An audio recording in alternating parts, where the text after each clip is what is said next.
Okay then, Gemma, so I'll do my first video on the Salon view. So you look at the side here, you got Salon, you just click that, and then I'll run through each individual views down the side here.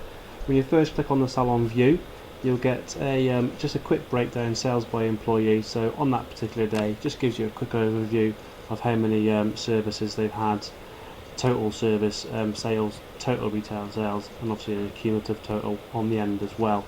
So you can just have a quick look at how the salon's performing on a particular day. If we go ahead and click on the salon view, this is where you keep all your details for your salon. So you can see here you've got name, address, telephone number, and emails and website addresses. You can keep notes on there as well, so you've got your notes that you want to keep into the system, and you've also got your financial information as well. The reason why I have all this information on here is if you've got your reports and stuff that you're sending off to your bookkeeper or your accountant, you have all of your VAT registration numbers and your percentages in there, and you can also have your VAT reporting period. So when you're doing your reports, everything's there for you. And obviously it pulls it out. You can just obviously post that off or give it to your accountant, and it's good enough for him to obviously file your accounts. In here as well, you can keep your logo, so you can obviously have your logo on the system for a particular salon. You've got working time exceptions, and you've got working times. Your working times are your general week by week opening times. So this translates into the appointment book. So obviously when you're making appointments, you wouldn't be able to book an appointment on a Monday before 9:30 AM, because in here obviously it's 9:30 till 7 o'clock. Your working time exceptions, we recommend that you do review this once or twice a year. This is dates that you know that you're not going to be open, so all of your bank holidays that you're not going to be open. Say for example you've got the salon closed because you're having a break, or Christmas falls on a random day, stuff like that. You put your working time exceptions in there, and if someone's making an advance booking on the appointment book and doesn't realise it's a particular day, and you went ahead and make an appointment, the system wouldn't actually allow you, because obviously you've got it as a working time exception. So there's no worry of someone making an appointment in future and messing it up basically, and having to ring the client back and rearrange. Your next one is your departments. This is where you set up obviously your departments for your particular premises. In here I've got a bit of everything in here for demonstration software. So I've got beauty, fishy feet, hair, right through to waxing, but obviously you set that up as you need in your premises. So say for example you're only going to be doing hair massages and beauty, you just have those in there. In the information you can just see down here, it just gives you a quick overview of what it is: beauty, facials and other beauty related treatments. So when you are dropping stuff into there, it just gives you a quick idea. You click on the employees button, and obviously you allocate the departments to your employees. This is so when you're clicking on the appointment book and you wanted to book a beauty treatment, you could just pull up the people who are qualified for that particular department. And in there as well you've got services as well. So each individual department will have its own services. So in the beauty, I've got obviously the eyebrow and eyelash stuff. In the hair, obviously I've got all the colourings and haircuts and clipper cuts, etc. And it's pretty self-explanatory. Nails, tanning and waxing as well. So in the nails I've got the French tips, manicures, etc. So this is where you put those in there. You've also got an active tick box on the right hand side here. So say for example you've got a particular treatment that one employee does and that employee leaves, you can just remove that service out of there at one click of a button, just so just by accident someone can't book in an appointment again and make an error in the booking. Your employees, if you look on the left hand side here, the next one along, this is where all of your employee databases. So on the first main view it just gives you the overview of who they are, so title, first name, middle name, etc. Their job title. Qualify for services, we click yes, so we qualify for the services in the appointment book, and the price level as well, so obviously you can set the price level at a later date.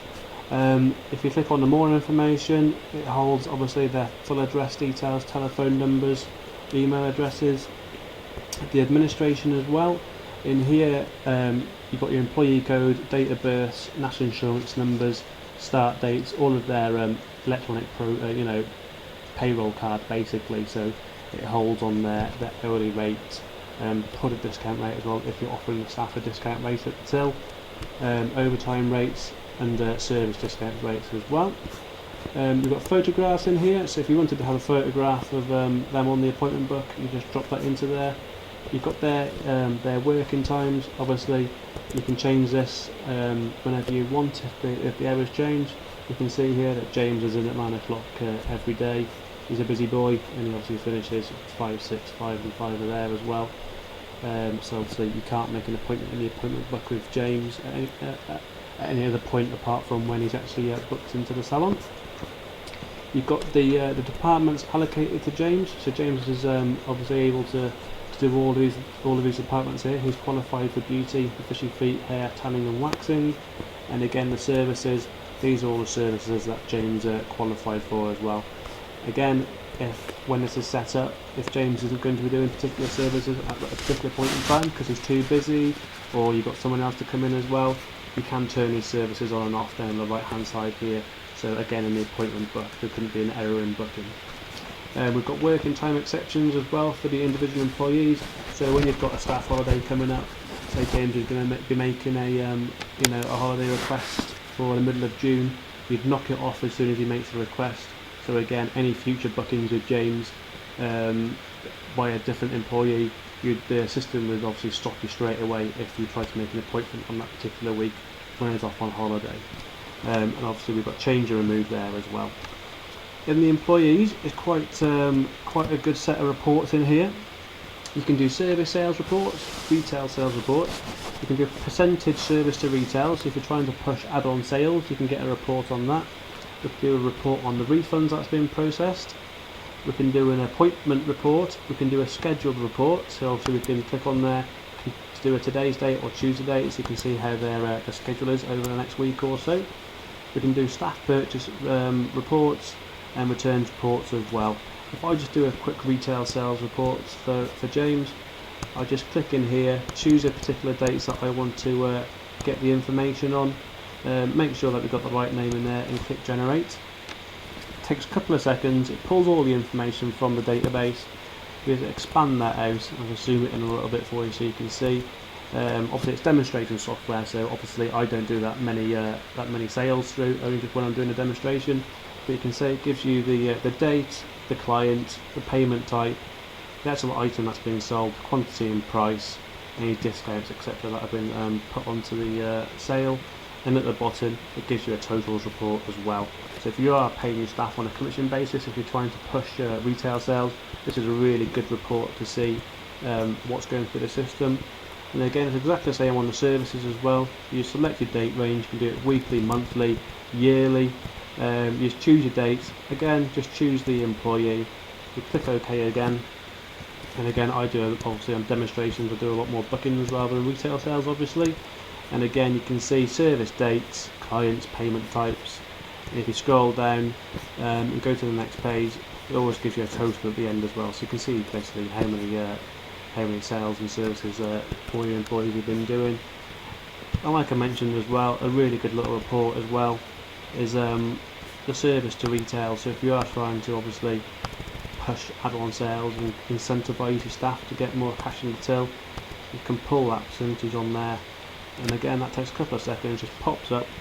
So I zoom that in again for you. It actually gives you a percentage of their service to retail. Again, this will be obviously a lot more detailed when it's in your salon, because obviously you're doing it day in day out. I do it like 4 or 5 times a week. But you can see James's retail sales over that date range. He's done £65, 55% of retail sales. So he's getting quite a lot of retail sales to service. So he's got an 84% turnaround. You know, you'd be lucky to get, you know, if you're getting 50%, if your employees are, you know, getting, you know, 50% of your clients to get an add-on sale, doing really well. And again, if you quite a lot of my clients in the salons and beauty clinics incentivize this percentage here. So, you know, if they're hitting, you know, a 40% return on turning your service sales into retail sales, they're getting a monetary value. You know, so for every, you know, certain percentage, they get X amount of pounds. All of these reports we printed off via a normal printer as well, and or saved on the system. So you can obviously show your employees, print them off, get them into a file, so you can obviously see, you know, how well they're doing. Job titles is the next tab along. Let's go back to home here. These are all the job titles I've got in the demo system. You know, 99% of the people won't have this many in. If you're just doing a few, if you've got a few employees, you know, normally, you know, between 5 and 10, you'll have a couple of juniors. I would have thought, you know, a manager, and a senior stylist, and you obviously nail technicians. You can have it split down as much as you want, or you can have it as easy as owner, manager, supervisor, staff. You don't have to have it this in depth. But again, you can see what employees are in each individual one. So you know, you can set up the service price levels, and it just gives them a you know, trying to get the words out, a job title in the system. You've got inactive employees. So if an employee leaves and you delete them off the appointment book, that doesn't mean that all of their information is lost forever, because obviously you want to see, you know, who their clients were, what kind of sales they were taking. So all the information never gets lost; it's still held in the system. So when you have inactive employees, you can pull all the same kind of reports on those as you can on your active employees. And you've also got your employee history as well. And again, in here you can just see your service and sales reports and notes. So what you can see, you can just do a quick open up on there, and by day you can see what's been going through, and who's checked out, and the prices as well. So that's just a good quick one if you want to come in and just have a quick look at what they've been doing on the previous day, etc. The next sort of one I'll be going through is clients. So the next video will be clients.